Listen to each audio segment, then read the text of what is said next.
Hi friends, இன்றைக்கி beetroot chutney எப்படி செய்யலான்றது தான் பார்க்க போகிறோம். இது வந்து இட்லி, தோசை எல்லாத்துக்கும் தொட்டு சாப்பிட்லாம்.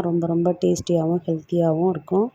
இதுக்கு ஃபஸ்ட்டு பார்த்திங்கன்னா, ஒரு கடாயில் கொஞ்சமாக எண்ணெய் சேர்த்துக்கோங்க.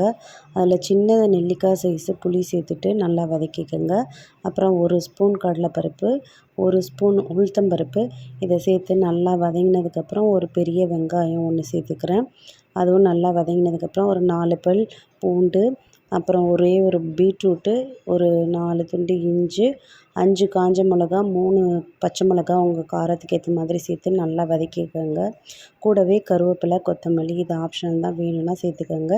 இதையும் சேர்த்து நல்லா வதங்கினதுக்கப்புறம் தேங்காய் துருவல் ஒரு 2 ஸ்பூன் அளவு சேர்த்துக்கிறேன். இதை எல்லாத்தையும் ஒன்றா நல்லா வதக்கிக்கோங்க. ஆறுனதுக்கப்புறம் மிக்ஸி ஜாரில் இதை சேர்த்துட்டு கொஞ்சம் போல் உப்பு, தண்ணி சேர்த்து நல்லா நைஸாக அரைச்சி எடுத்துக்கோங்க.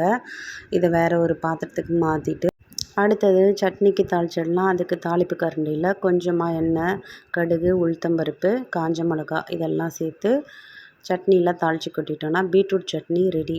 உங்களுக்கு இந்த வீடியோ பிடிச்சா லைக் பண்ணிக்கோங்க.